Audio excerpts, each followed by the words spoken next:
The curse of the full moon. A mother's love against the beast within. The old house at the end of Maple Street held secrets that would chill the blood of anyone who knew the truth. Within its weathered walls, a mother's desperate love waged a silent war against an ancient curse that threatened to consume her only son.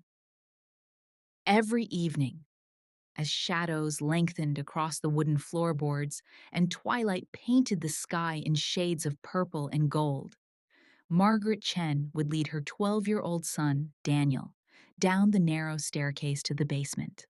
The ritual had become as familiar as breathing, yet it never got easier.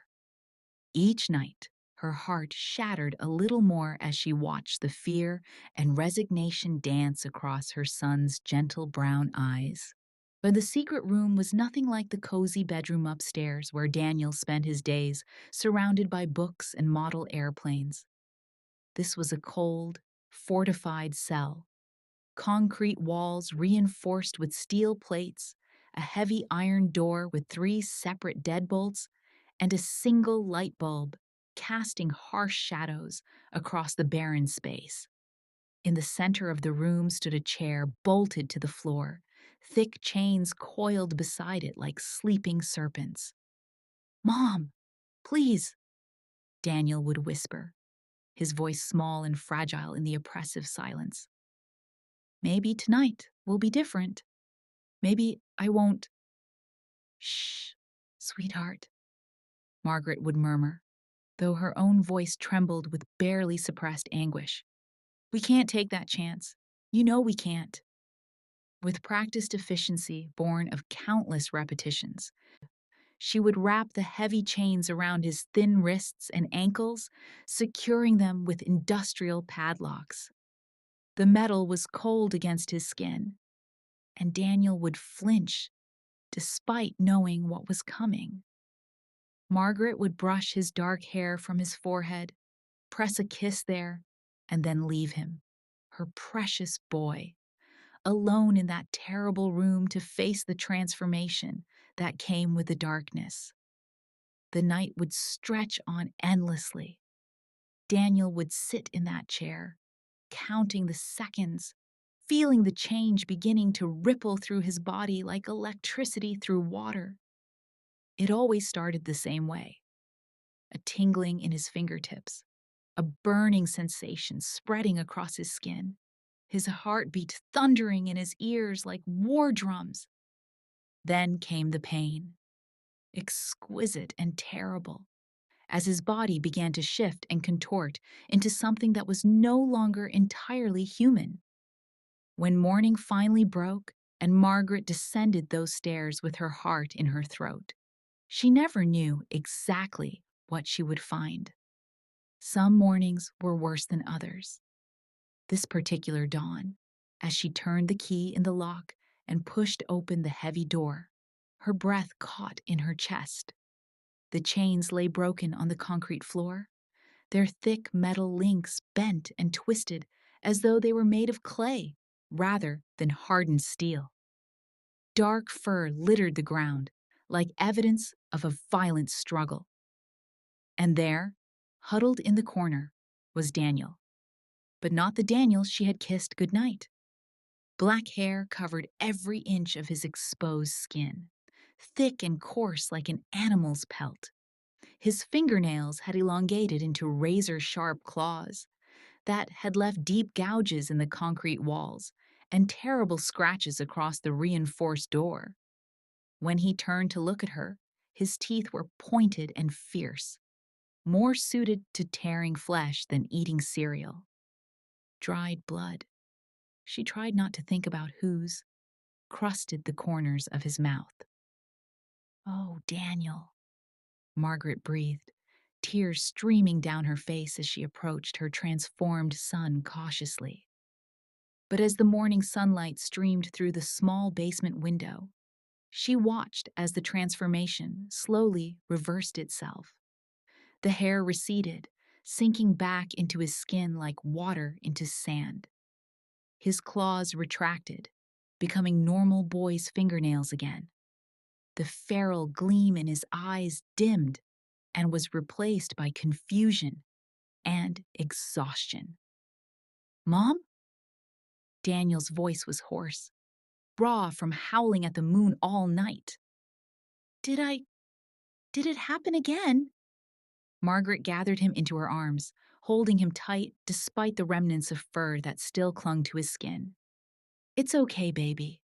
You're okay now. We're okay." But they both knew it was a lie.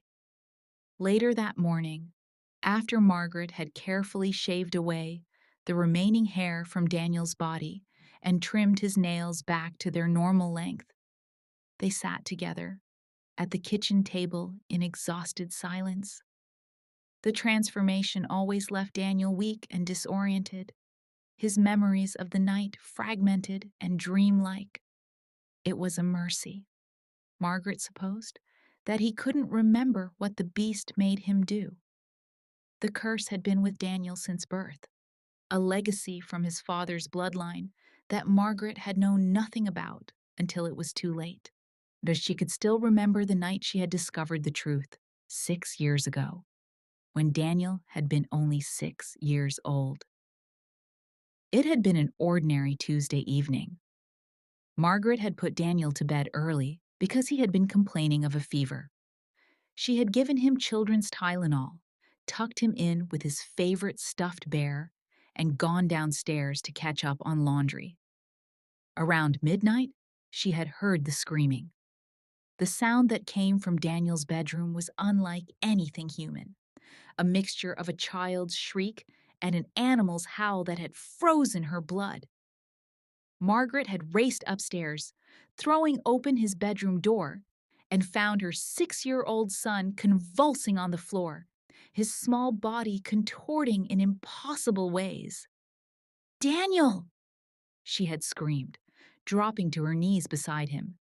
"Baby, what's wrong? What hurts?"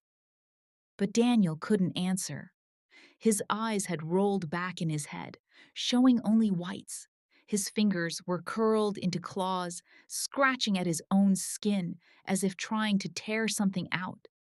And then, as Margaret watched in horror, dark hair had begun sprouting from his arms, his face, covering his small body in a thick pelt.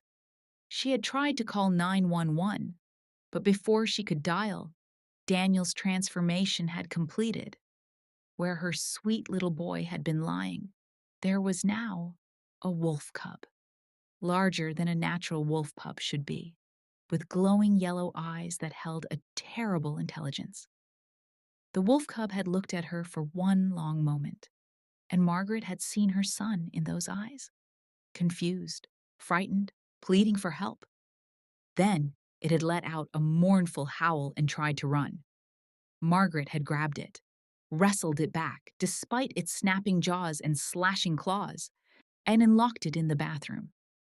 She had spent that entire night sitting with her back against the bathroom door, listening to the creature inside destroying everything.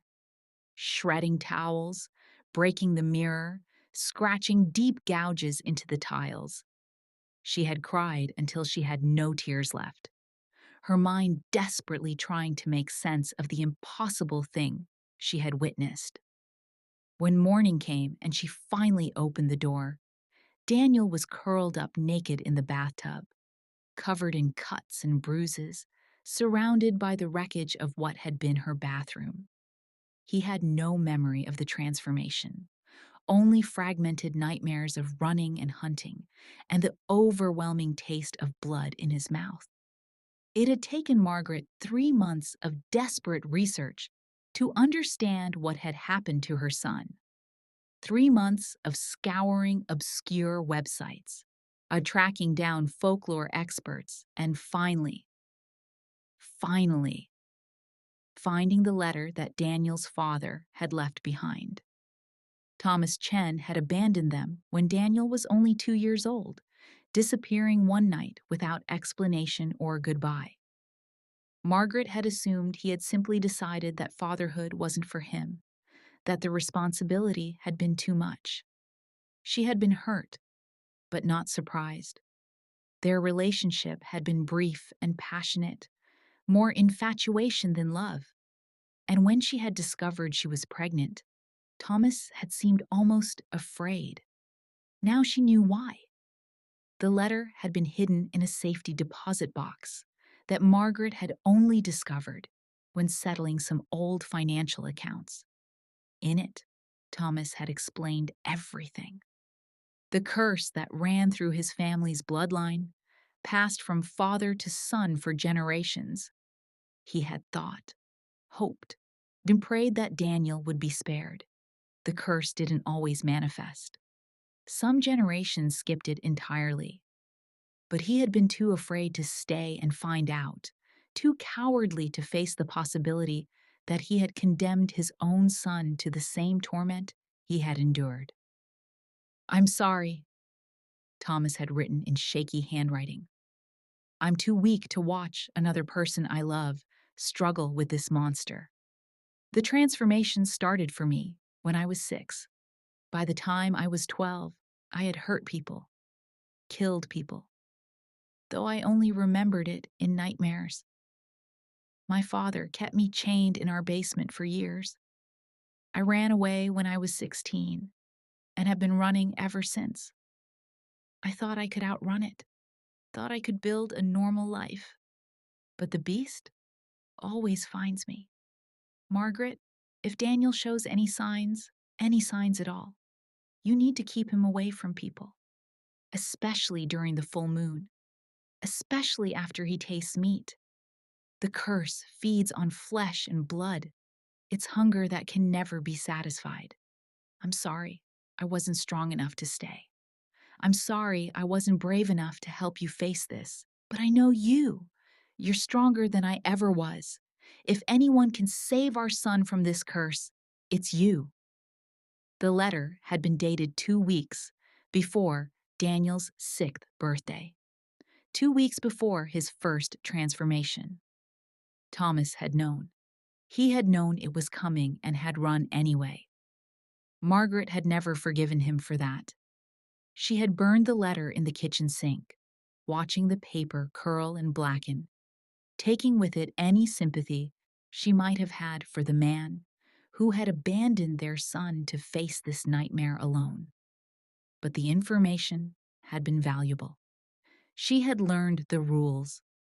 No meat, a minimal stress, avoid the full moon's direct light if possible. She had learned that the curse was strongest during puberty, when hormones and physical changes made the beast harder to control. She had learned that there was no cure, no way to break the curse except death, and even that wasn't guaranteed to end it. So Margaret had done what she had to do. She had reinforced the basement. She had created the secret room. She had established the nightly ritual that would keep Daniel, and everyone else, safe from what he became in the darkness. The first transformation had occurred when Daniel was only 6 years old, and it had taken years of research, trial and error, and heartbreak to figure out how to manage it. The rules were strict and unforgiving. No meat, ever. The taste of flesh, even cooked and seasoned, could trigger the beast within. Vegetables, fruits, grains, and dairy were safe. Margaret had become an expert at creating elaborate vegetarian meals, trying to make up for what Daniel was missing. But she could see the longing in his eyes whenever they passed a barbecue restaurant, or when his classmates at school talked about their favorite burgers and chicken wings. School had been its own special kind of torture. Daniel was a bright child, curious and creative. But the curse made normal childhood experiences impossible. He couldn't participate in overnight field trips. He couldn't go to summer camp. Birthday party sleepovers were absolutely out of the question. Margaret had crafted elaborate excuses over the years. Daniel had a rare medical condition that required nightly treatments.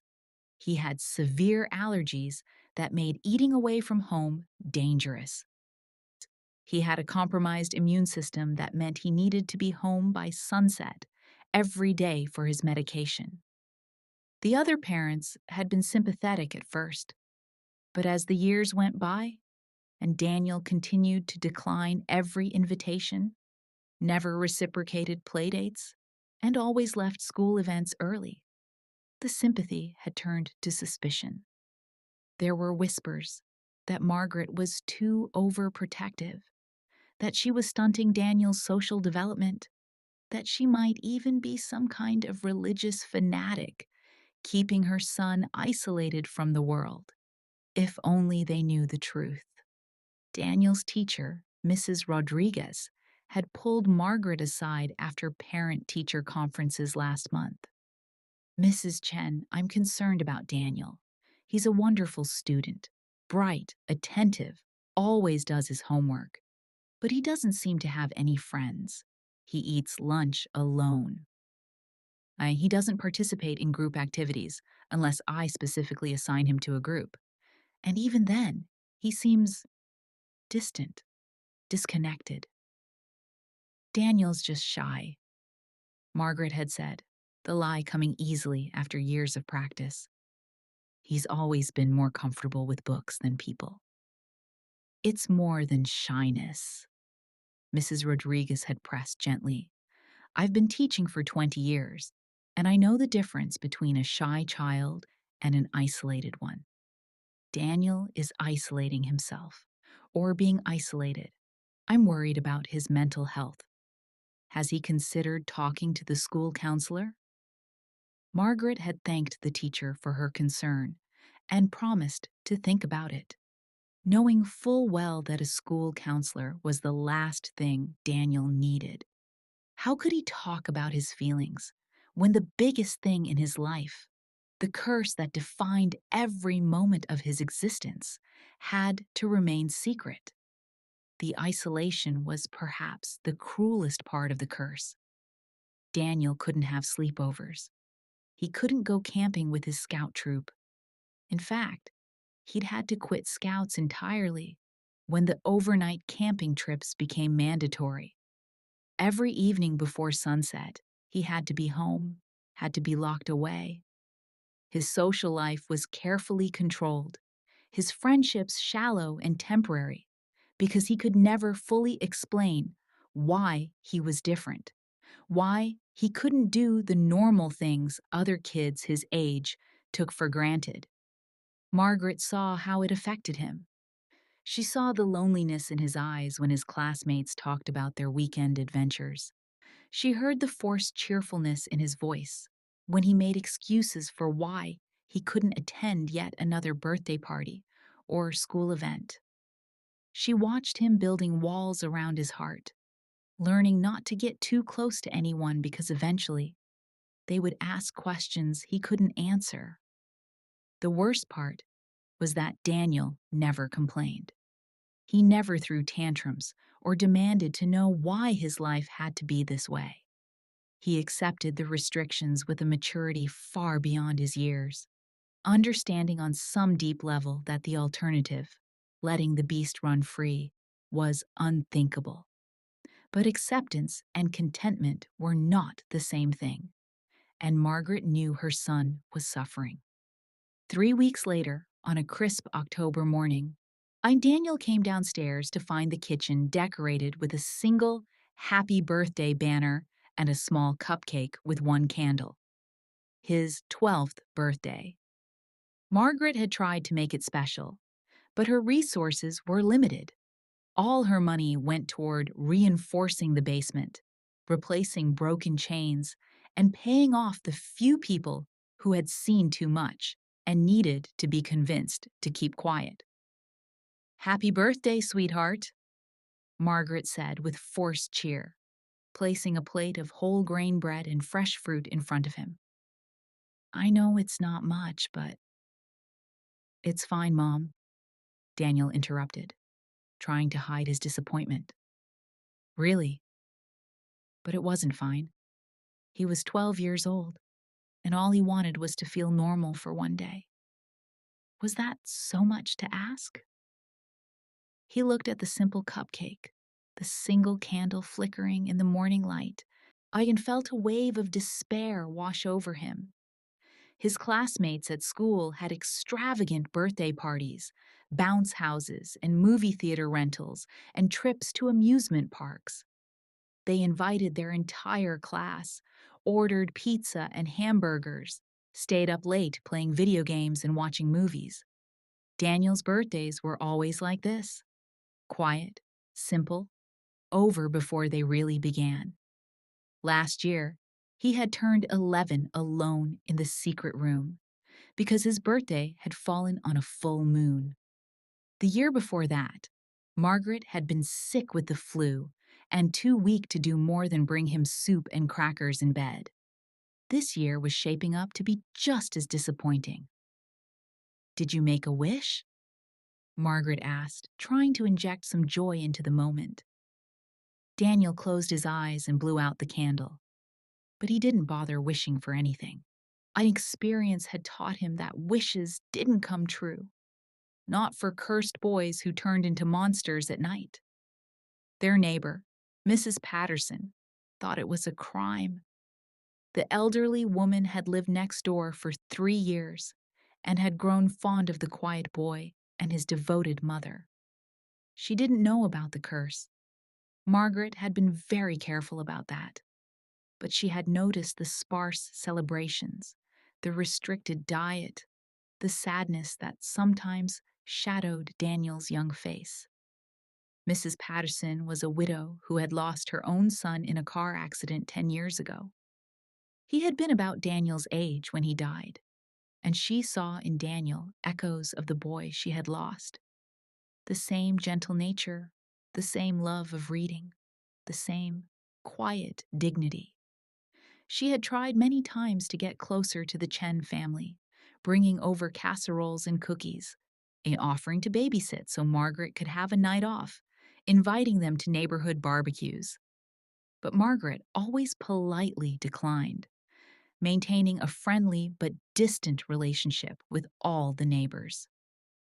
Mrs. Patterson understood boundaries, but she also understood loneliness. And she could see that both Margaret and Daniel were profoundly lonely, isolated by something they wouldn't talk about. That afternoon, while Margaret was at work, she worked as a medical transcriptionist from home most days, but occasionally had to go into the hospital for meetings. Mrs. Patterson knocked on the door with a covered dish and a conspiratorial smile. "Happy birthday, Daniel," she said warmly. "I made you something special. Don't tell your mother. It'll be our little secret." When Daniel lifted the lid, the aroma hit him like a physical force. A perfectly cooked ribeye steak, still sizzling, with roasted potatoes and grilled vegetables on the side. His mouth watered immediately. He had never tasted meat in his life, but every cell in his body suddenly screamed for it. The smell was intoxicating, rich and savory, awakening something primal in his DNA. His hands trembled as he held the dish, his nostrils flaring as he breathed in the scent. Somewhere deep inside, the beast stirred, sensing its favorite food nearby. "Mrs. Patterson, I can't. My mom says—" "Oh, nonsense," the kind woman interrupted. "Every growing boy needs protein. One steak won't hurt. You're too skinny as it is. Your mother means well, but all those vegetables can't be giving you the nutrients you need. Look at you. You're all skin and bones." It was true that Daniel was thin for his age. His metabolism accelerated by the curse. No matter how much he ate, he remained lean and wiry, his body constantly burning energy to fuel the transformations. Daniel knew he should refuse. He knew the rules existed for a reason. The rules were absolute, carved in stone by years of painful experience. No meat. Never meat. That was the most important rule of all. But the smell was intoxicating, overwhelming every rational thought in his head. He tried to remember his mother's warnings, tried to picture the disappointment on her face if she knew what he was contemplating. But all he could think about was how tired he was of being different, how desperately he wanted just one normal thing, one regular experience that every other kid took for granted. Just this once, he whispered to himself, setting the dish on the kitchen table. Ah, just for my birthday. What harm could one steak do? Before he could stop himself, before his better judgment could reassert itself, he picked up the fork and knife and cut into the tender meat. The first bite exploded across his taste buds. Rich, savory, satisfying in a way that no vegetable had ever been. It was like his taste buds had been asleep his entire life and were only now waking up. Blood and fat and protein, the fundamental building blocks of predatory satisfaction. The beast inside him purred with pleasure, awakening more fully than it ever had before. He devoured the entire steak in minutes, barely pausing to breathe. Mrs. Patterson watched with satisfaction, pleased to see the boy eating so enthusiastically. She didn't notice the way his eyes seemed to glow slightly, or how his breathing had become faster, more ragged. She didn't see the way his fingers trembled as they gripped the fork, or the slight sharpening of his teeth as he tore through the meat. She left him with a pat on the head and a reminder to throw away the evidence before his mother got home, pleased with herself for giving the poor, isolated boy a real birthday treat. But something had awakened inside Daniel. As he sat alone in the kitchen, the empty plate before him, he felt a stirring deep in his chest, a hunger that had nothing to do with food and everything to do with the beast that lived beneath his skin. His heart was racing, pounding against his ribs like it was trying to escape. His skin felt too tight, too warm. When he looked down at his hands, he could swear he saw dark hair beginning to sprout from his knuckles, though it disappeared when he blinked. The beast was awake, and it was hungry for more. When Margaret came home that evening, she knew immediately that something was wrong. Daniel was pacing the living room like a caged animal, his movements jerky and agitated. His eyes had a wild quality to them that she recognized with growing dread, a feral gleam that meant the beast was close to the surface. Daniel? Sweetheart, what's wrong? Nothing, he snapped, his voice harsh and aggressive in a way it had never been before. Why do you always assume something's wrong? Why can't you just leave me alone? Margaret's heart sank.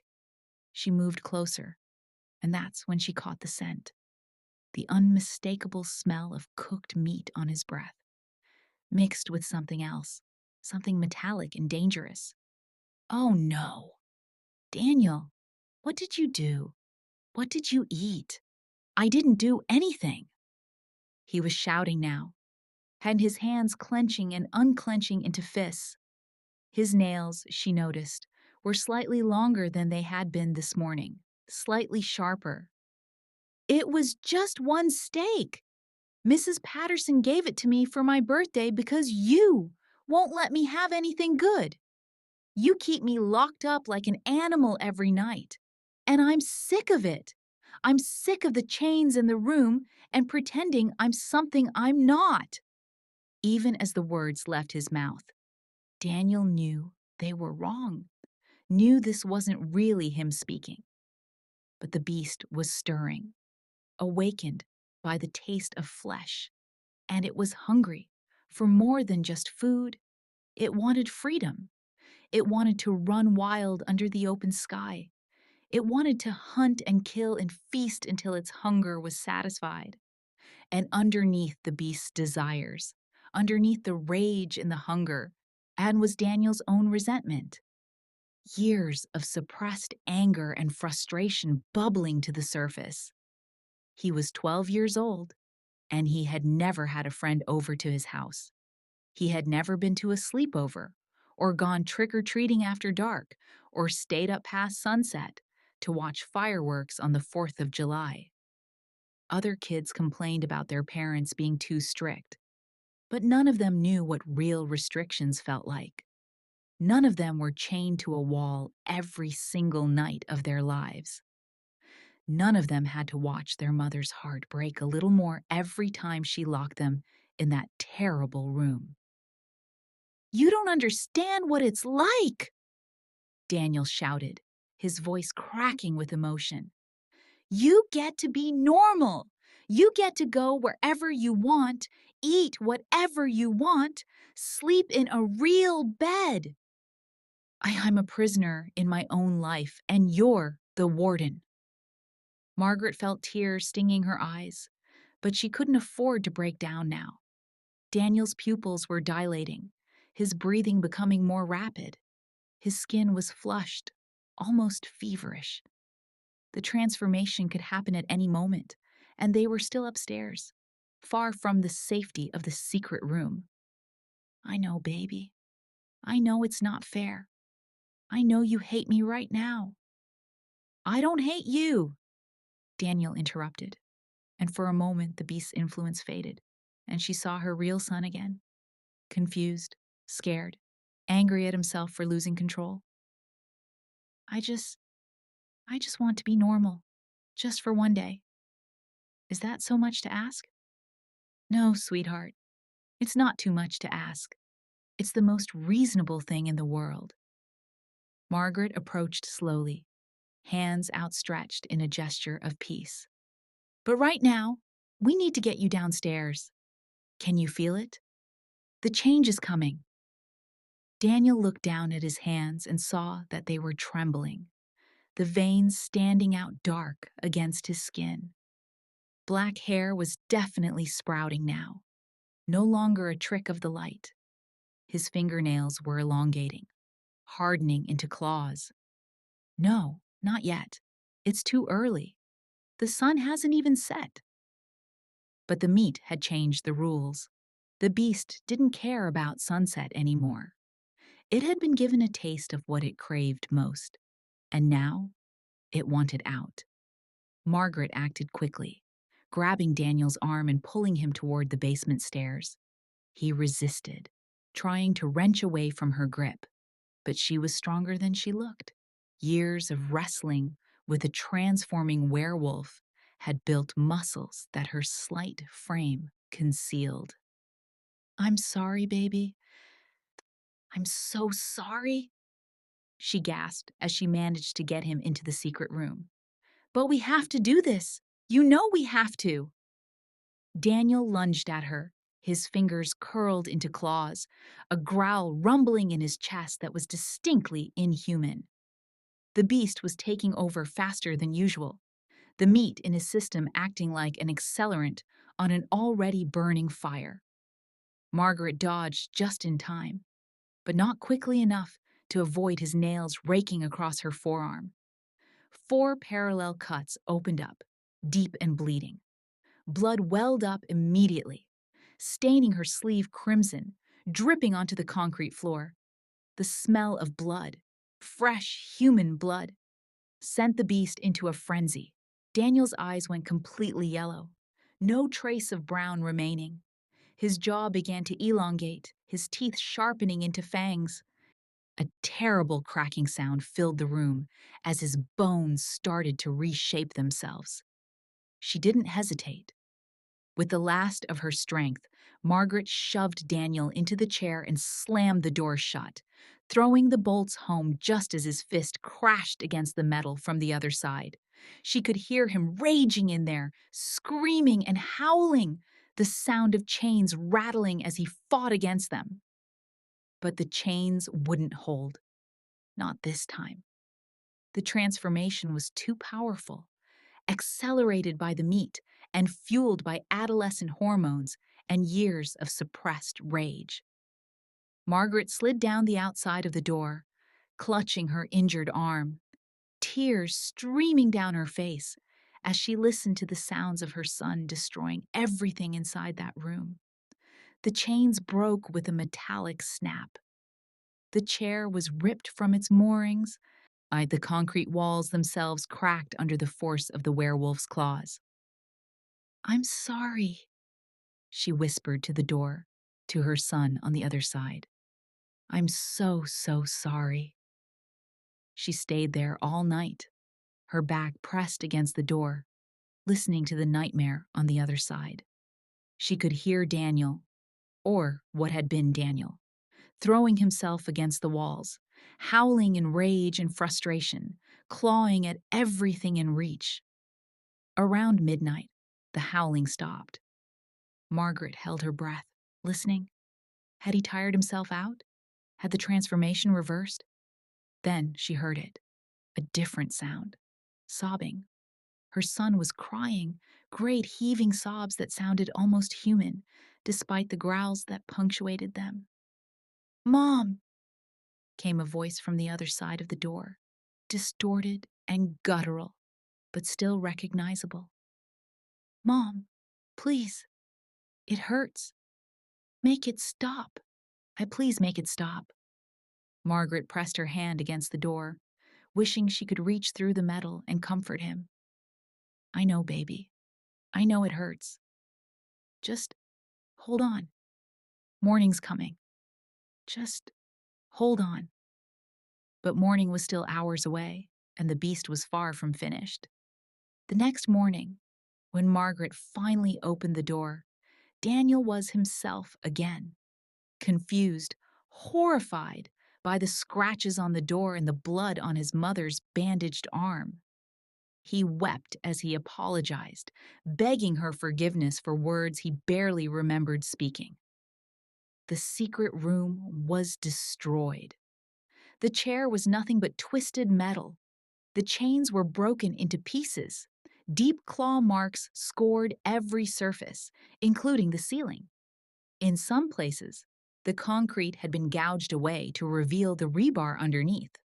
And in the corner, and covered in his own blood from fighting against the restraints, was Daniel, naked, shivering, and utterly broken. "It wasn't you," Margaret assured him, holding him close despite the pain in her arm. "It was never you, sweetheart. It's the curse. We just have to be more careful." But careful wasn't going to be enough anymore. The beast was getting stronger. Daniel was approaching puberty, when the curse would be at its most powerful. The transformations would become more frequent, more violent, harder to control. Margaret went out that very day and purchased heavy-duty handcuffs designed for restraining violent criminals. She bought them from a supplier 3 towns over, paying in cash, avoiding any questions about why a single mother needed maximum security restraints. She reinforced the iron fixtures on the walls, then adding additional anchor points and using bolts that went deep into the concrete foundation. She bought a reinforced steel door to replace the old one, with a viewing window made of bulletproof glass, so she could check on Daniel without opening the door. She installed a camera system with night vision, recording every transformation so she could study them, looking for patterns, trying to understand the beast better. She soundproofed the walls with foam panels, not wanting the neighbors to hear the howling. The secret room was becoming less like a bedroom and more like a prison cell. And every upgrade felt like another betrayal of her son's humanity. But what choice did they have? She spent nearly $5,000 that she didn't have, maxing out her credit cards and taking out a loan she had no idea how she would repay. But it was worth it if it kept Daniel safe.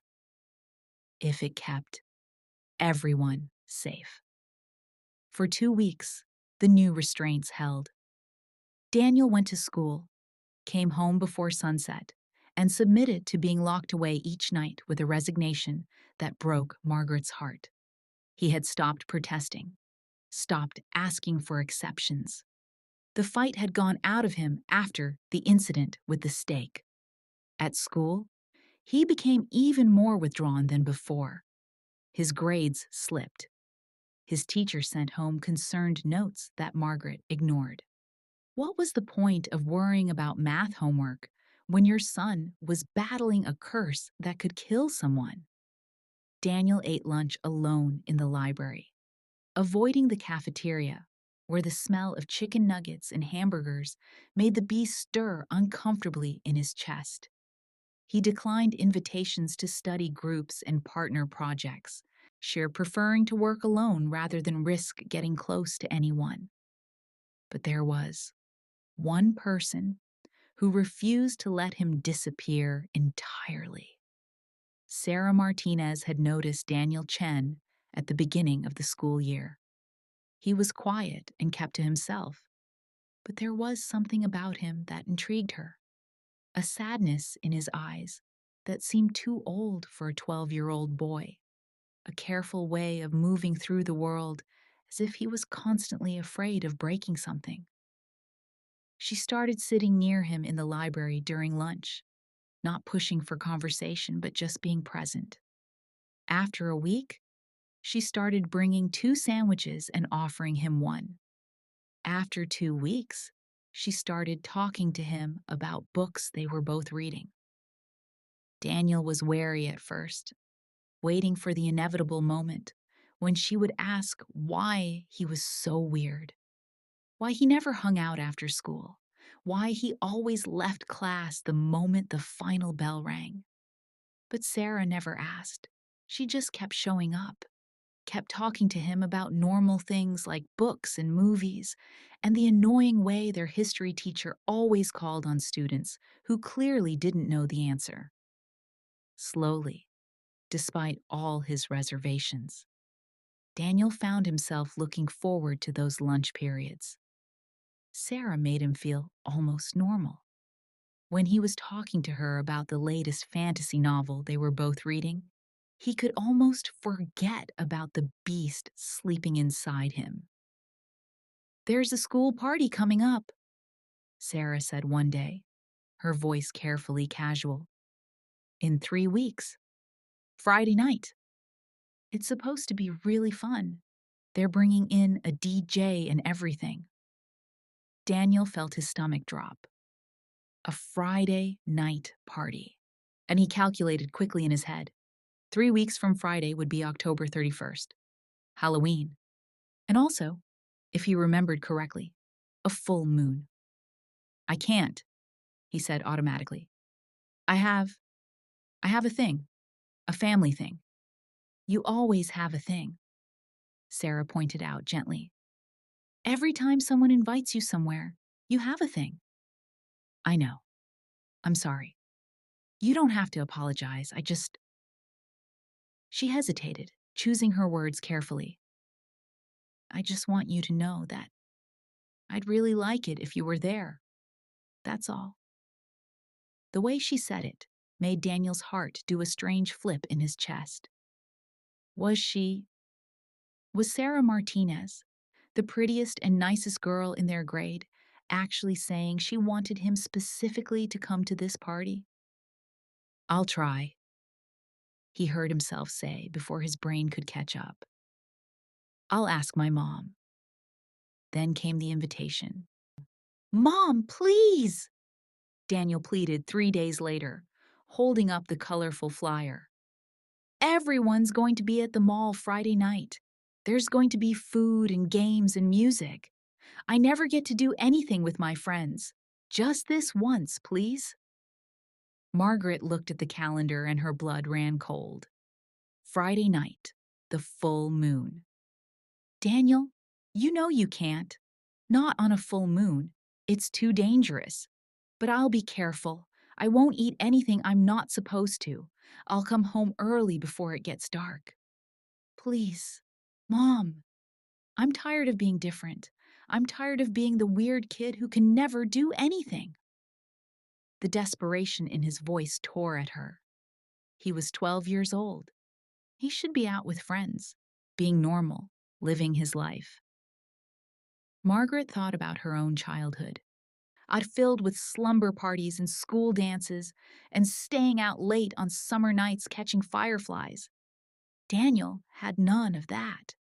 Daniel had chains and a concrete room and a curse that stole his humanity every night. What kind of life was that? I'll think about it, she finally said, and immediately regretted the hope that lit up his face.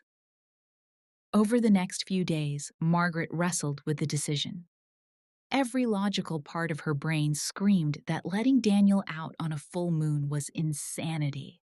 The transformations were always worse during the full moon, more violent, longer lasting, harder to reverse. And with the meat incident still fresh in her mind, she knew the beast was more powerful than ever. But she also saw the change in Daniel when she told him she was considering it. He smiled more. He hummed while doing his homework. He talked about school in a way he hadn't in months, mentioning Sarah's name with a shy pleasure that made Margaret's heart ache. Her son was 12 years old, and he had never had a crush before. Never talked about a girl he liked, or daydreamed about holding hands, or wondered what it would be like to dance with someone special. The curse had stolen so much from him already. Did it have to steal this too? Against her better judgment, against every survival instinct she had developed over 6 years of managing this nightmare, Margaret Chen made a decision she would regret for the rest of her life. "You can go," she told Daniel on Wednesday evening. "But you have to promise me you'll be home by 8 p.m., not 8:30, not 8:15, 8 p.m. sharp." Daniel's face split into the widest smile she had seen in years. "Thank you, Mom. Thank you so much. I promise I'll be careful. I promise I'll come home on time." She made him repeat the promise 3 times, made him set alarms on his phone, made him memorize her cell phone number in case anything went wrong. She gave him a list of foods to avoid, reminded him not to get too excited or too angry, warned him to leave immediately if he started to feel strange. And then she let him go, praying to a God she wasn't sure she believed in, that she wasn't making a terrible mistake. Friday evening, Daniel met his best friend Marcus at the Westfield Mall, his heart soaring with the simple joy of being normal for once. Marcus was one of the few kids at school who had continued to invite Daniel to things, despite the constant rejections, and Daniel was grateful for his persistence. "Dude, I can't believe your mom finally let you out," Marcus said, clapping him on the shoulder. "This is going to be awesome. Come on, let's hit the arcade first." They played arcade games, browsed the comic book store, and ate pizza. Vegetarian for Daniel, of course, though Marcus didn't question it. For 3 glorious hours, Daniel forgot about chains and secret rooms and the beast that lived inside him. He checked his phone constantly, watching the time tick closer to 8 p.m. He had set multiple alarms to make sure he wouldn't lose track. The party didn't even start until 7, so he would have to leave early. But that was okay. 1 hour of normal was worth it. At 7:30, Sarah appeared with a group of her friends. She was wearing a purple dress and had done something different with her hair that made Daniel's heart race. "You came," she said, her smile bright enough to light up the whole mall. "I wasn't sure you would." "I promised I'd try," Daniel said, suddenly shy. They walked around the mall together, talking and laughing, and for a little while, Daniel let himself imagine what life could be like if he was normal, if he didn't have to rush home before sunset every day, If he could take Sarah to movies and hold her hand and be the kind of normal boyfriend that normal girls dated. Then, at 7:45, 15 minutes before his deadline, Daniel felt the first twinge. He stopped mid-step, his hand flying to his chest. His heart was suddenly racing, pounding so hard he could hear it in his ears. His skin felt too tight, like it was shrinking around his bones. "Danny, you okay?" Marcus asked, his face creasing with concern. "I'm fine," Daniel gasped. But he wasn't fine. His skin was burning, itching like 1,000 ants were crawling beneath it. He looked down at his hands and watched in horror as dark hair began sprouting from his knuckles. No, not now. Not yet. It's too early. The moon hasn't even risen yet. But the curse didn't care about his schedule or his promises or the fact that this was the first normal thing he'd done in years. The curse only cared about the moon, and the moon was rising, hidden behind the buildings, but pulling at his blood nonetheless. "I have to go," he said frantically, backing away from Marcus and Sarah and the group of kids who were starting to stare. "I have to go. Right now." "What's wrong with your hands?" Marcus stared at the black fur spreading up Daniel's arms, creeping out from under his sleeves. "Dude, what's happening to you?" Daniel tried to run, tried to get away before the transformation completed, but his muscles were seizing up, his bones beginning their terrible reshaping. His legs gave out, and he collapsed to his knees in the middle of the mall, surrounded by shocked shoppers who pulled out their phones to record the impossible thing happening before their eyes. The pain was worse than it had ever been. Or perhaps Daniel was just more aware of it this time, without the mercy of the secret room to hide in. His spine arched backward as his skeleton reconstructed itself, vertebrae popping and cracking as they reformed. His jaw elongated, stretching forward into a snout. Teeth pushed through his gums as they sharpened into fangs, his mouth filling with blood. His hands twisted into claws, fingers fusing and extending, nails hardening into razor-sharp points. His clothes were ripping as his body expanded, muscles swelling to 3 times their normal size. His feet burst through his sneakers as they transformed into powerful lupine paws, each toe tipped with a curved talon. The worst part was the hair. Thick black fur erupting from every pore, covering his body in a dark pelt.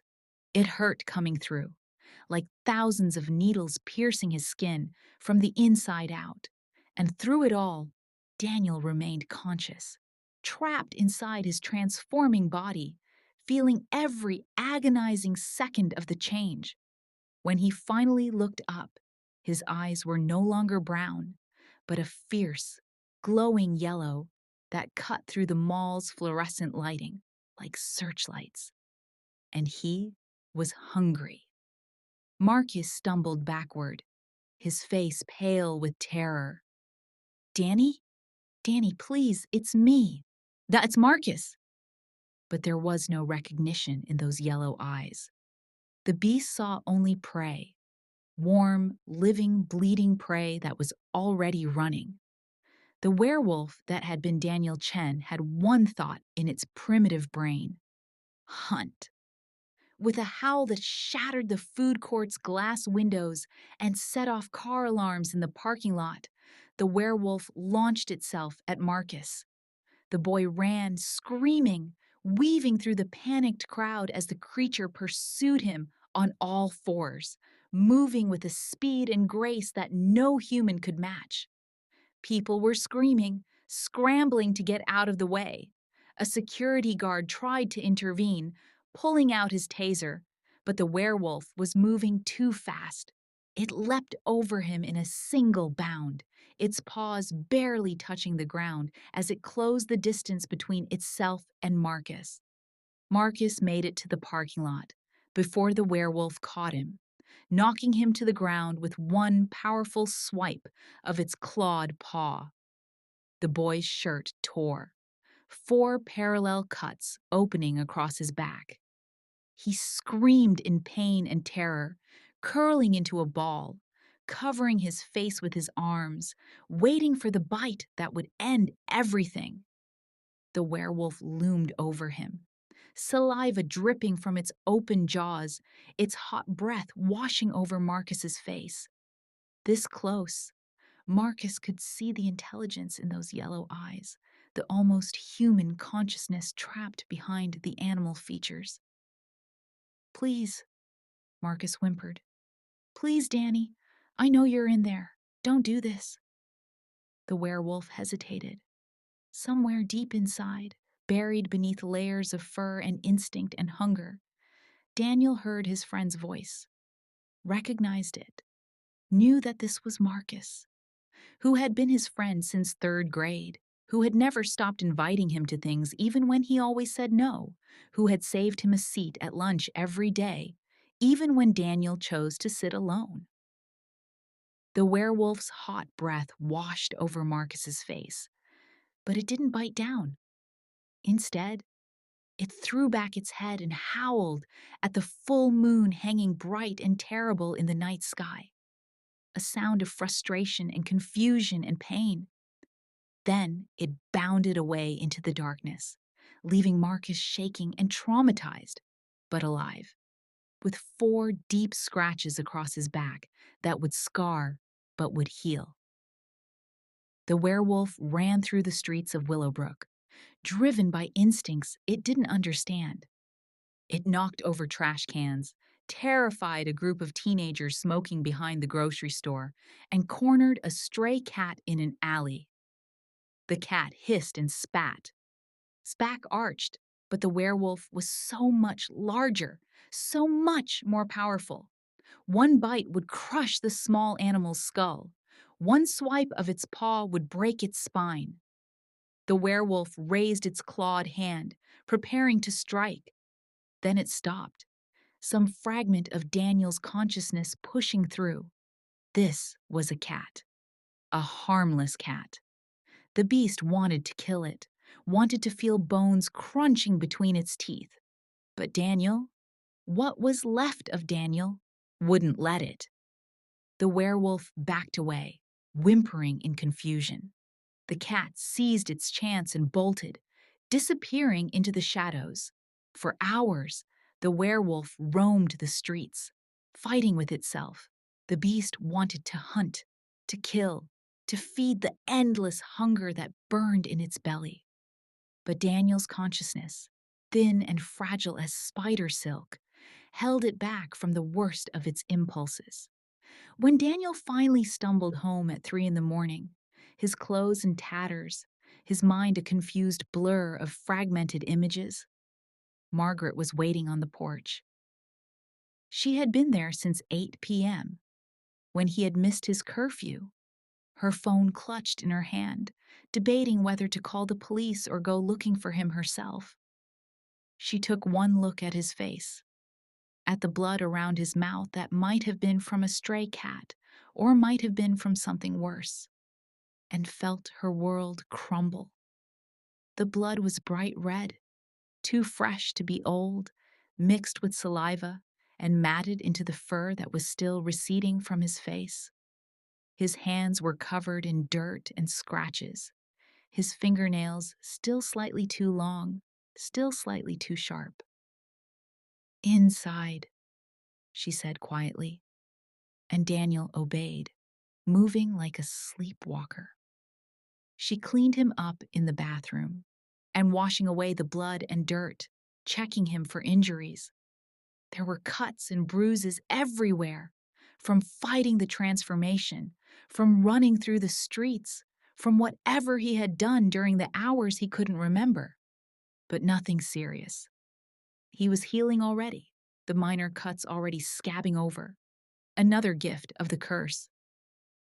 "Mom, I don't remember," Daniel whispered as she bandaged a gash on his shoulder where he had apparently run into something sharp. "I don't remember what I did. Did I did I hurt anyone?" "I don't know, baby," Margaret admitted, because lying to him now would serve no purpose. "I don't know." She stayed up all night, listening to the police scanner she had purchased last year, waiting for reports of attacks or deaths. But there was nothing, just reports of vandalism, scared citizens, and one injured teenager with claw marks across his back, who claimed he had been attacked by a large dog. Marcus hadn't told the truth. He had protected Daniel, even after what happened. The truth came the next morning, when Margaret turned on the news and saw the headlines. Werewolf sighting at Westfield Mall. There was shaky cell phone footage of the transformation, videos of a massive wolf-like creature terrorizing shoppers, eyewitness accounts from dozens of people who had seen the impossible become real. And there, in the center of it all, was a clear photograph of Daniel's face, half human, half beast, captured during the middle of his transformation. His eyes glowing yellow, his jaw elongating, fur erupting across his skin. The image had already been shared thousands of times on social media.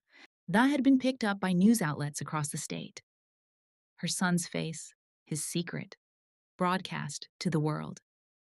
"We have to leave," Margaret announced, already pulling suitcases from the closet. "Tonight. We'll go somewhere remote, somewhere we can disappear. Maybe Montana or Alaska, somewhere with space and few people." She was throwing clothes into bags, her movements frantic and uncoordinated. They would need new identities. She would have to find someone who could create fake documents. They would have to abandon everything. Their home, their life, all the work she had done to create some semblance of normalcy. "No," Daniel protested, his voice sharp. "Mom, you can't ask me to leave. There's a school party next week. I promised Sarah I'd go with her. I can't just disappear." Margaret stopped packing and stared at her son. "Daniel, your face is on the news. People know what you are now. Do you understand what that means? Do you understand how dangerous this is? It means I'm finally free." The words burst out of him with surprising vehemence. "I'm tired of hiding, Mom. I'm tired of pretending to be something I'm not. I'm tired of the chains in the room and living every day like I'm something shameful that needs to be locked away. Maybe it's better this way. Maybe now I can stop lying to everyone, including myself." "You can't be serious."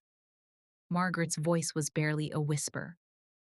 "Daniel, if people know what you are, they'll try to kill you, or study you, or lock you away in some government facility. This isn't freedom. This is the end of any chance you had at a normal life." "I never had a chance at a normal life," Daniel shouted, tears streaming down his face. "Oh, I turn into a monster every night. Normal was never an option for me. But at least now I don't have to pretend anymore. At least now the truth is out there." Margaret sat down heavily on the bed, the suitcase forgotten. Her son was right, in a way. They had been living a lie for 6 years, and lies always caught up with you eventually. But she had hoped for more time, had hoped they could at least make it through his adolescence before the world discovered their secret. "1 week," she finally said, her voice tight. "You can go to the party, which I assume is the school Halloween dance. Then we leave. No arguments. And you're going back in the chains every single night until then, no exceptions." "Fine," Daniel agreed. though they both knew he would fight her when the time came to actually leave. It was the worst decision she ever made. The school party was held in the gymnasium on Halloween night, decorated with fake cobwebs and carved pumpkins, the DJ playing a mix of pop songs and Halloween classics. Orange and black streamers hung from the ceiling, and someone had set up a fog machine that gave the whole room an eerie atmosphere.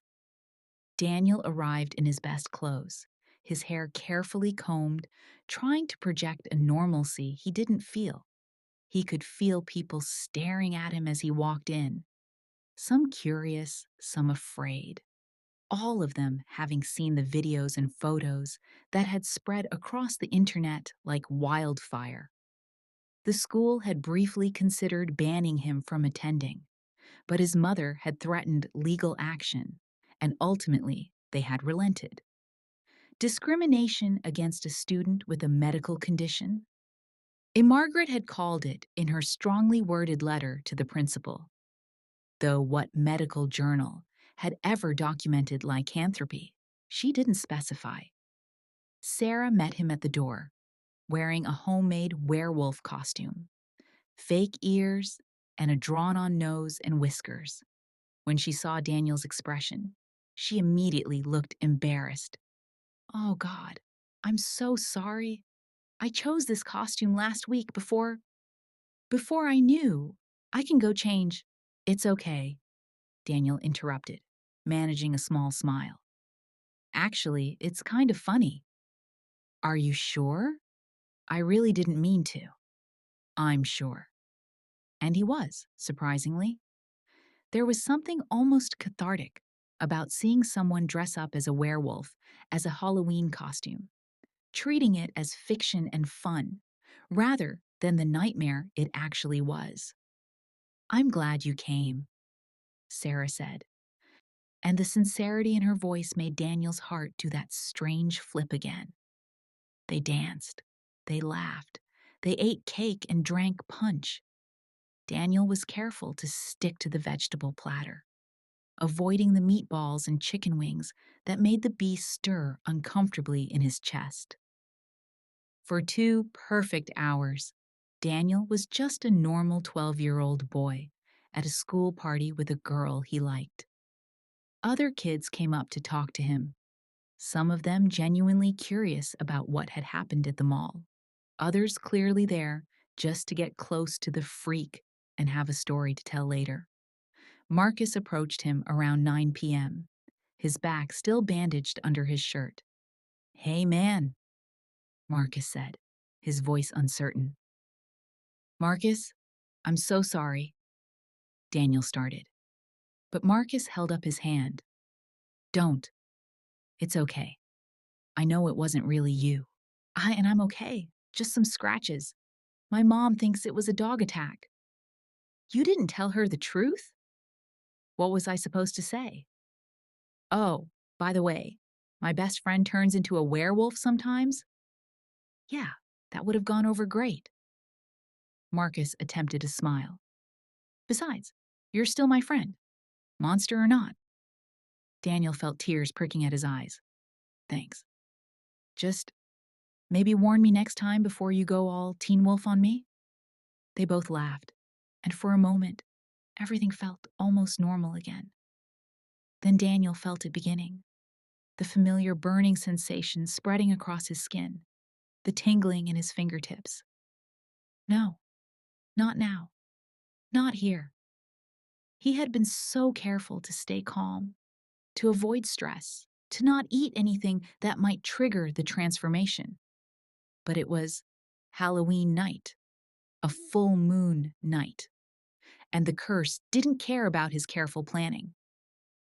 "I have to go," he gasped to Sarah, but it was already too late. His hands started to tremble, black hair sprouting from his knuckles so fast it was visible.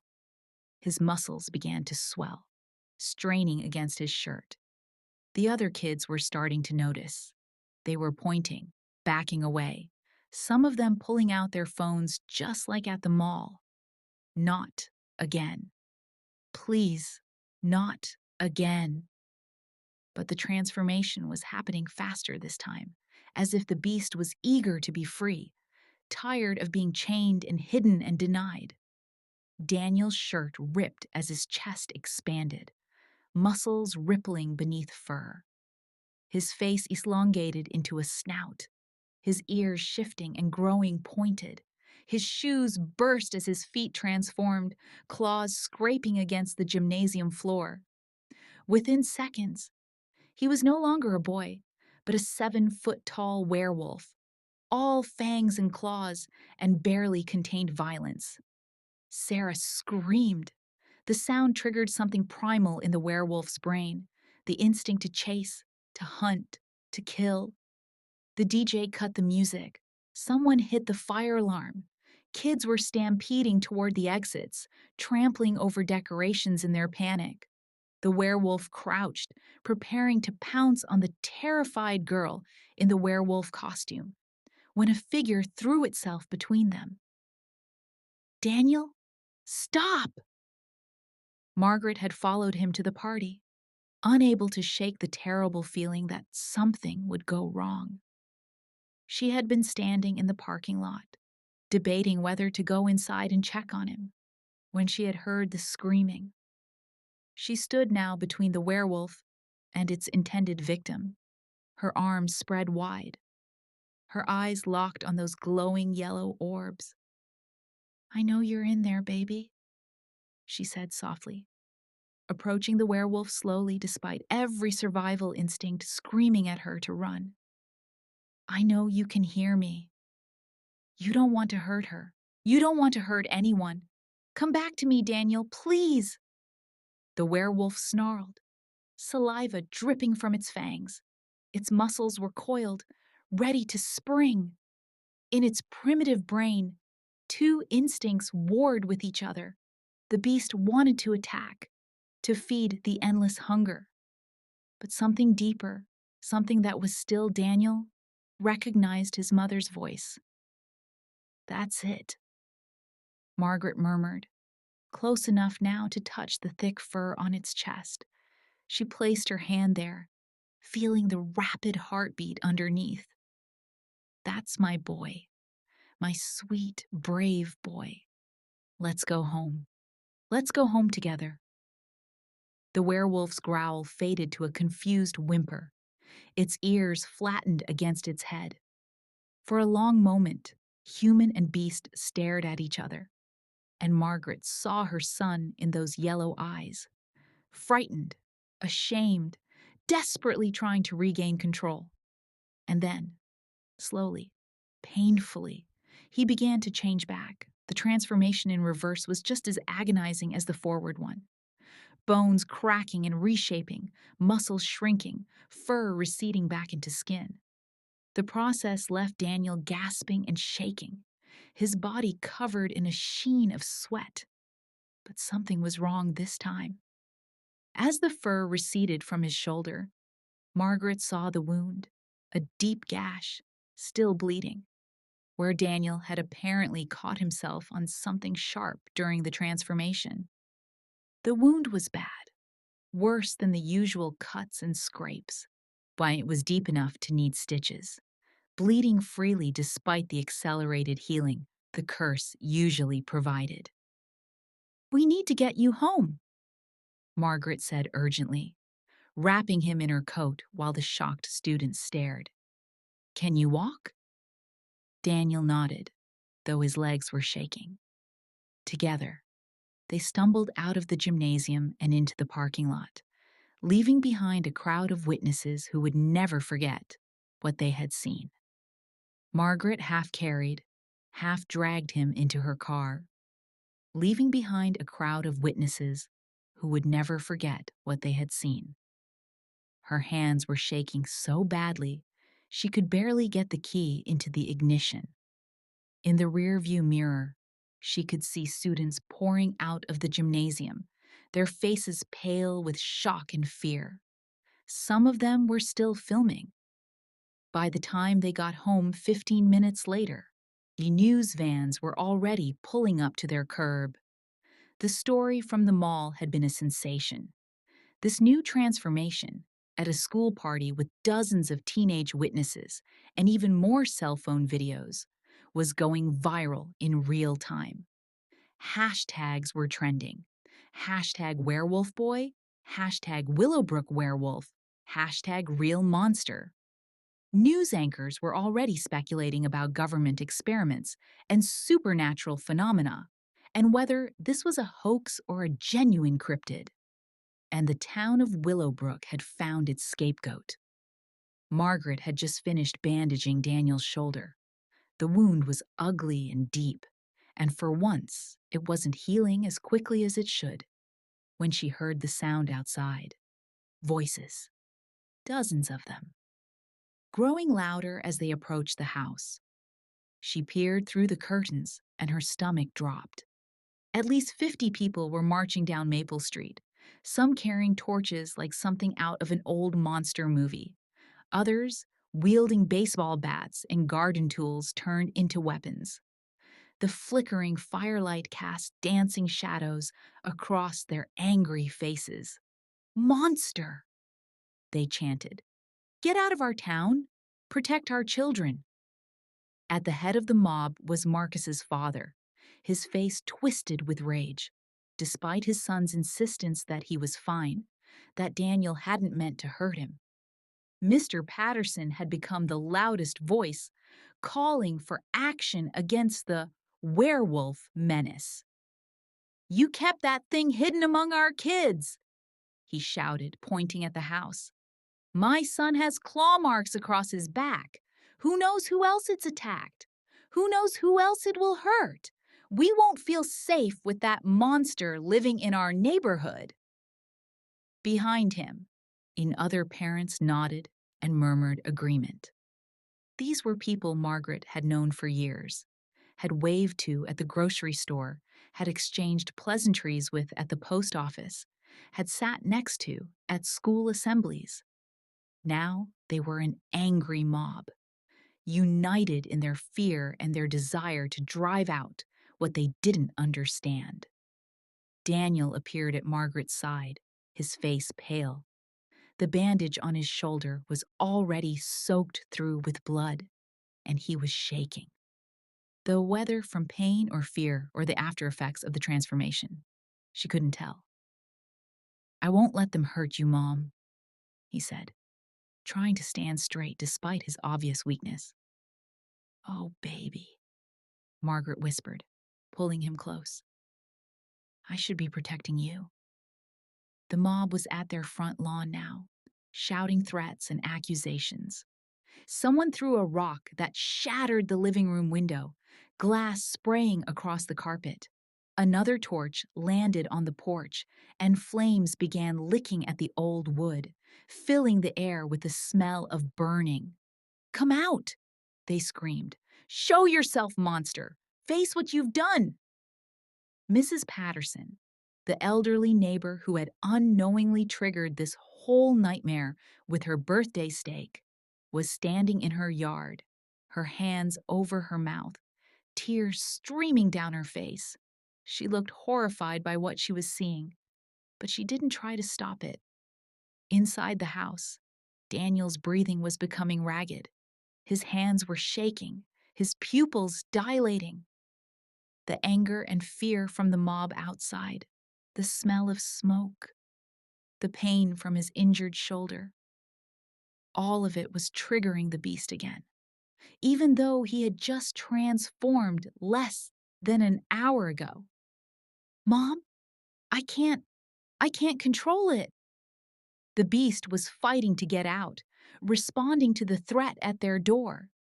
Daniel could feel it surging inside him, wanting to protect, wanting to fight back against the people who were threatening his mother.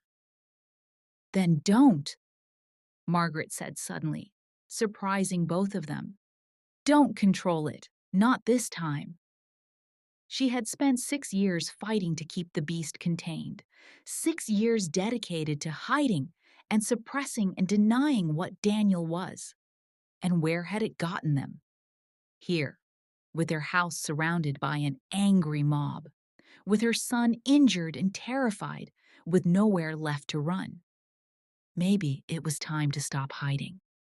She went to the basement, stepping over broken glass, and retrieved the key to the handcuffs from where it hung on a hook by the door.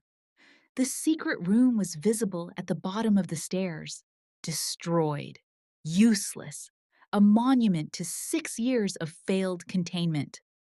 Her hands were steady as she came back upstairs, as she took Daniel's wrists and unlocked the cuffs he had been wearing since they'd gotten home, freeing him from the chains that had held him prisoner his entire life. "What are you doing?" Daniel asked, even as he felt the transformation beginning to surge through him again. The beast was close now, so close to the surface. "I'm choosing to trust you," Margaret said simply, looking her son directly in the eyes. "I'm choosing to believe that my son is stronger than the beast, that love is stronger than the curse. You fought this thing alone for so long, Daniel. You don't have to fight alone anymore." Outside, the mob's chanting was reaching a fever pitch. "Monster! Monster! Monster!" Inside, Daniel's transformation was accelerating. But this time, Margaret didn't try to stop it. She stood beside her son, her hand in his paw, as fur spread across his skin and his bones reshaped themselves. The mob broke down the front door just as Daniel's transformation completed. The wooden door splintered under the impact of a battering ram someone had improvised from a telephone pole, and angry townspeople flooded into the entryway, brandishing their makeshift weapons.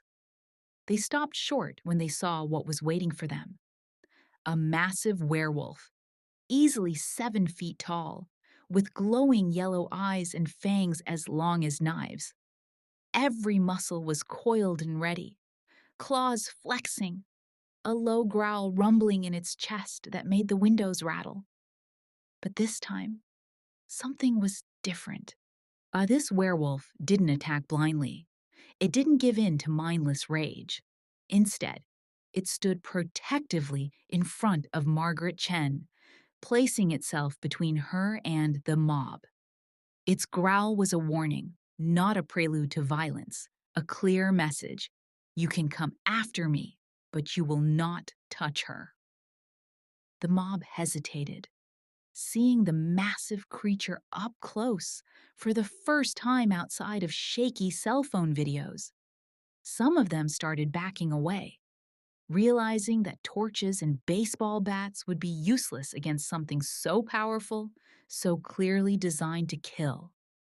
Mr. Patterson, who had been so confident leading the charge, now looked uncertain. The werewolf fixed its yellow eyes on him, and he took an involuntary step backward. "Daniel," Margaret said clearly, loud enough for everyone to hear. She stepped forward, standing beside the werewolf instead of behind it. "These people are afraid. They're afraid because they don't understand. Show them there's nothing to fear. Show them who you really are." The werewolf turned its glowing yellow eyes toward her, and for a long moment, nothing happened. Then, slowly, it sat down. Like a dog obeying its master, the massive beast settled onto its haunches and looked up at Margaret with something that might have been trust. She reached out and placed her hand on top of its furred head, scratching gently behind its pointed ears, the way she used to do when Daniel was little and couldn't sleep. "Good boy," she whispered, so only he could hear. "Such a good boy." The mob stared in stunned silence. This wasn't the mindless monster they had expected. This wasn't a rabid beast that needed to be put down. This was a boy. A cursed, transformed boy, yes, but still a boy, who was choosing not to hurt them despite having every reason to be angry. "He's just a child," Margaret said, turning to address the crowd. Her voice was steady now, strong with conviction. "A child with a condition he didn't ask for and can't control. Yes, he's dangerous. Yes, he's frightening. But he's my son, and he has never deliberately hurt anyone. He's been chained up every night of his life to protect you, to protect all of you. And this is how you repay that sacrifice? By burning down our home? By threatening to kill him? Her words hung in the air like smoke. One by one, weapons were lowered. People began to look ashamed, seeing themselves through Margaret's eyes, an angry mob terrorizing a child and his mother. Marcus's father was the last to back down. But even he couldn't maintain his rage when faced with the sight of Margaret Chen standing fearlessly beside the werewolf, her hand still resting on its head as if it were a beloved pet rather than a legendary monster. "What happens next time?" he finally asked, his voice gruff but no longer shouting. "What happens the next full moon when he decides chains aren't enough? When he decides he's tired of protecting us and wants to hunt us instead?" It was a fair question, and Margaret didn't have a good answer. The chains had failed. The secret room had failed.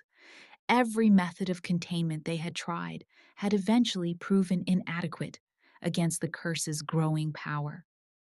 "We'll figure it out," Margaret said firmly.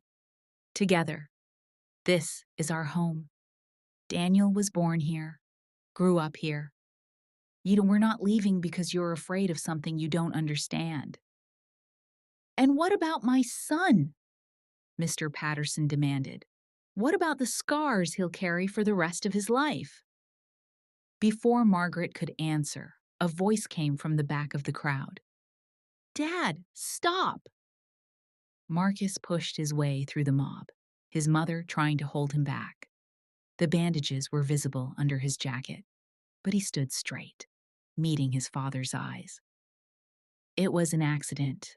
Danny didn't mean to hurt me. He tried so hard not to. I could see it in his eyes. He was fighting against it, and he could have killed me. Easily. But he didn't. He ran away instead." Marcus turned to look at the werewolf, who was watching him with those eerie yellow eyes. "He's still my friend, and friends don't abandon each other when things get hard." "Marcus, you don't understand," his father started. "No, you don't understand," Marcus interrupted, his voice cracking with emotion. "Danny has been dealing with this curse his whole life, and he's never once asked for sympathy or special treatment. He's never used it as an excuse. He just tries to be normal and protect everyone around him, even though it means he has to live like a prisoner. He's the bravest person I know." Other voices began joining in. Sarah stepped forward from where she'd been watching with her parents. "He's never hurt anyone at school. He's always been kind, even when people made fun of him for being weird. When I dropped my books in the hallway last month, he was the only one who stopped to help me pick them up." Mrs. Rodriguez, Daniel's teacher, spoke up from the edge of the crowd. "Daniel Chen is one of the best students I've ever taught. He's thoughtful, conscientious, and goes out of his way to help others. Whatever this curse is, it doesn't define who he is as a person." Even Mrs. Patterson, tears still streaming down her face, found her voice. "This is my fault. I gave him the steak. I didn't know. I just wanted to do something nice for his birthday. If anyone should be blamed, it's me." The mob's angry energy was dissipating, replaced by confusion and shame and a growing recognition that maybe they had been wrong. These were good people, Margaret realized, just frightened people who had let their fear turn into rage. Mr. Patterson looked at his son, at the bandages, at the resolve in Marcus's face. Then he looked at the werewolf, still sitting quietly beside Margaret, still making no aggressive moves despite being surrounded by people who had come to hurt it. Fine, he said finally, his shoulders sagging. But if anyone else gets hurt, if there's even one more incident, we're calling the authorities. Real authorities. Not local police, but the CDC, the military, whoever deals with this kind of thing. That's fair, Margaret agreed. The crowd began to disperse, people drifting back to their homes, looking embarrassed about the torches and weapons they'd brought. The fire on the porch had burned itself out, leaving behind charred wood and the acrid smell of smoke. As the door closed behind the last of them, Margaret could feel Daniel's transformation beginning to reverse. The sun would be rising soon, and with it, her boy would return. She guided the werewolf back into the house, stepping over broken glass and scattered debris. The place was a mess. Windows broken, furniture overturned, scorch marks on the walls. But they were alive, and they were together. And for the moment, that was enough. Daniel collapsed on the couch as the transformation completed, leaving him naked and shivering and utterly exhausted. Margaret covered him with a blanket and sat beside him, holding his hand. "I'm sorry, Mom," he whispered. "I'm sorry for everything. For the steak, for the mall, for the party, for being such a burden." "Stop," Margaret said firmly. "You are not a burden. You are my son, and I love you, and there is nothing about you that I would change if I could. Not even the curse." "How can you say that? Look what it's done to our lives." "The curse is hard. The curse is painful. But it's also made you who you are. Compassionate, strong, brave. You've learned things about yourself that most people never have to learn. You've faced darkness and come out the other side still trying to be good, still trying to protect people, still trying to do the right thing."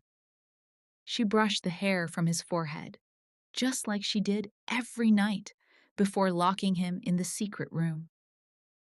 "That's not despite the curse, Daniel. That's because of it." They sat together in silence as the sun rose over Willowbrook, painting the sky in shades of pink and gold. The night was over. The secret was out. Everything had changed, but they would face it together.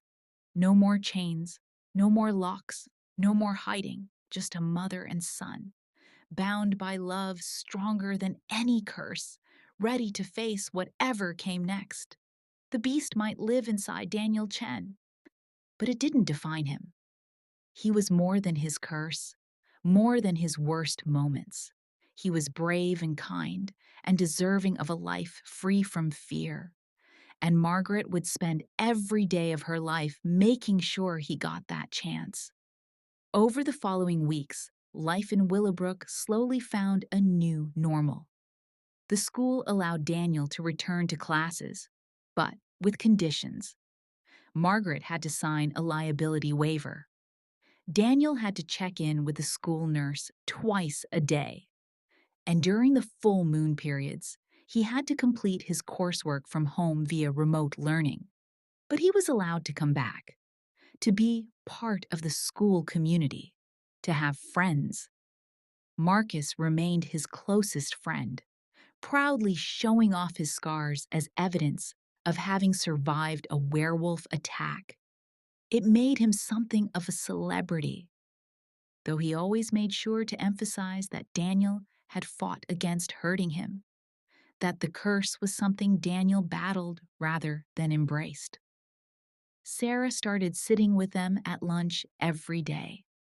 She brought extra snacks, always vegetarian, and talked to Daniel like he was a normal person rather than a monster. Their friendship blossomed into something more, and by Thanksgiving, they were officially dating in the sweet, innocent way that 12-year-olds date.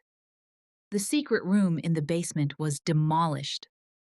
Margaret hired contractors to fill it in, to remove all evidence of the prison that had confined her son for 6 years.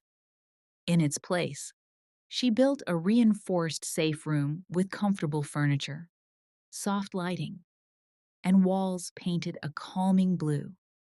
During transformations, Daniel could retreat there voluntarily, but it wasn't a prison. The door only locked from the inside, and he could leave whenever he chose. The transformations continued, of course. The curse didn't go away just because people knew about it. But with the secret out, Daniel didn't have to bear the burden alone anymore.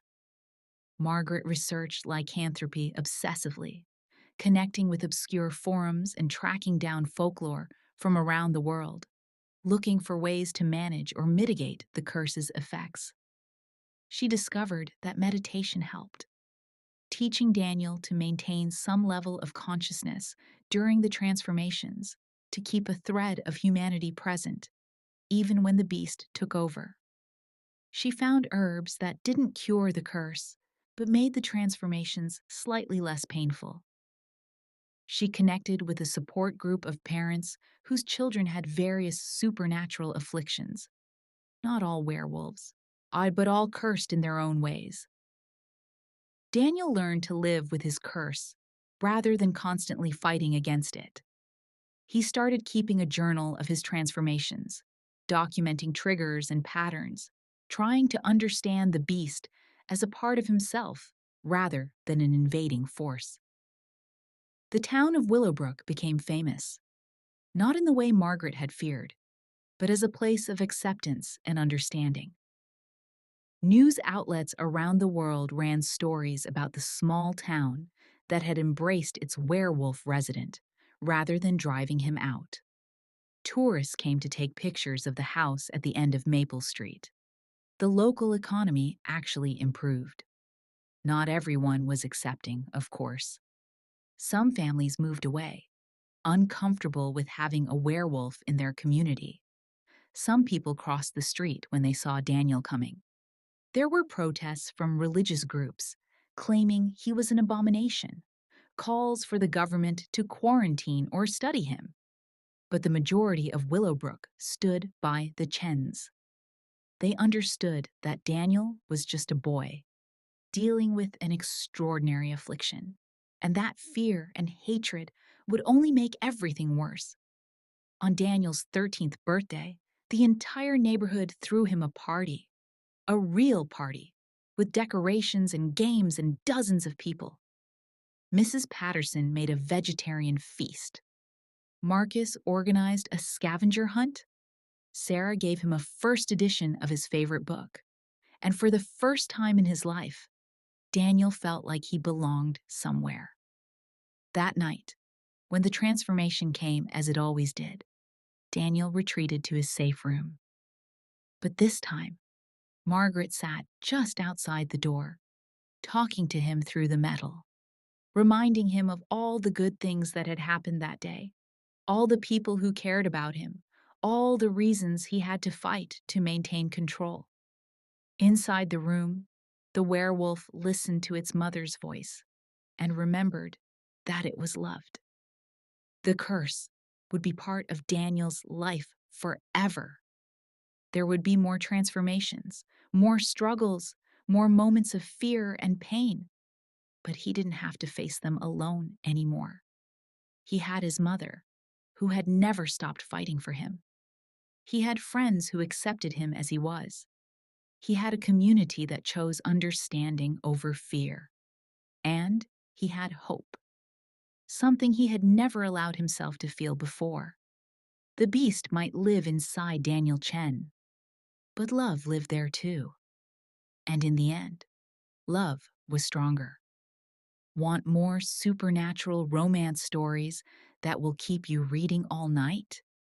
Subscribe to Kismet Romance Collection for weekly tales of forbidden love, ancient curses, and the extraordinary power of human connection. Because some loves are worth fighting monsters for, even when the monster is yourself.